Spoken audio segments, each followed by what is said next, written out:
presser, polir et poinçonner.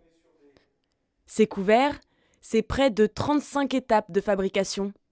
Hercuis, ambassadeur du savoir-faire à la française. À l'orfèvrerie, un chevalier des arts et des lettres, depuis 39 ans dans l'usine, et toujours la même exigence. Partir de rien et faire et voir l'évolution de la pièce. Et essayer de la faire le mieux possible. Toujours ce souci de bien faire. Être difficile avec soi-même. C'est ce qui me caractérise le plus. Des fois, c'est pas toujours facile. De l'artisanat haut de gamme, mais une entreprise en perte de vitesse jusqu'en 2015, date de son rachat par une société italienne. Il y avait une certaine méfiance.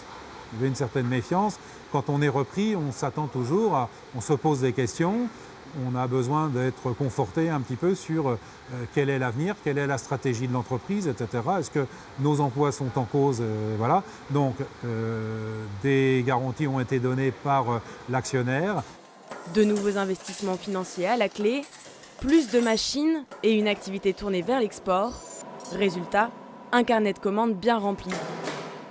Pour Michel, tourneur depuis près de 40 ans, la priorité c'est de transmettre son savoir. Dans les entreprises, maintenant il n'y a plus de savoir en fin de compte. Le savoir se perd beaucoup dans les petites entreprises artisanales comme à Hercuis ou d'autres. En fin de compte, la transmission c'est important.